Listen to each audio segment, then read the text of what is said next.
Hello दोस्तों, स्वागत है आपका हमारे चैनल में। तो दोस्तों, आज हम रचना नाम की लड़की की वो वाली कहानी सुनाने जा रहा हूँ। तो दोस्तों, रचना की उम्र करीब 24 साल की होगी और वो देवास शहर में रहती थी और रचना की एक बड़ी बहन भी थी और रतलाम शहर में रहती थी। तो दोस्तों, जब रचना अपनी बहन के घर गई हुई थी 2-4 दिन घर पर रहने के बाद वह बोर होने लगी थी। रचना की बहन ने कहा कि तुम थोड़ा बाहर घूम आओ। रचना की बहन ने अपने ससुर जी के साथ बाहर घूमने के लिए बोल दिया था। वैसे भी रचना के ससुर संतोष सारा दिन घर पर ही रहते थे, तो रचना अपनी बहन के ससुर जी संतोष के साथ घूमने के लिए चली गई।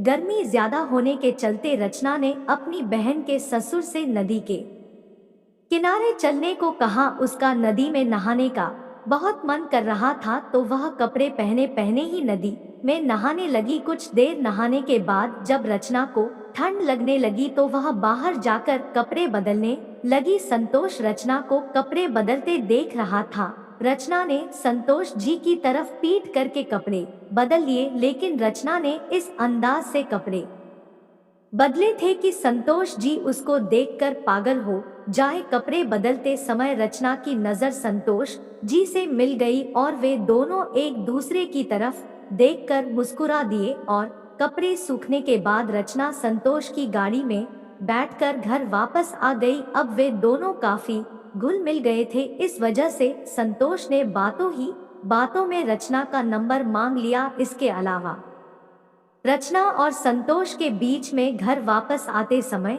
काफी बातें हुई। कुछ दिन से रचना और संतोष की फोन पर बातें होने लगी। कुछ दिन बात करने के बाद रचना अपनी बहन के ससुर के साथ काफी घुल मिल गई थी। संतोष डबल मीनिंग की बातें करने लगा, जिससे रचना को हंसी आ जाती थी। संतोष कभी कभी रचना से इतना मजाक कर देता था जिससे रचना को उत्तेजना आ जाती थी। संतोष की रोज की हंसी मजाक से अब रचना का मन संतोष जी के करीब जाने को होने लगा, अपनी बहन के ससुर के साथ। अब रचना वो सब भी कर लेना चाहती थी। संतोष ने अब तक रचना को नहीं छोड़ा था। संतोष को भी इन सब चीजों से बहुत मजा आ रहा था। वह भी रचना के साथ अपने आप को खुश करना चाहता था और इधर रचना तो कब से संतोष के लिए बेकरार थी, पर वह संतोष से कुछ कह नहीं पा रही थी क्योंकि रचना शर्मा रही थी।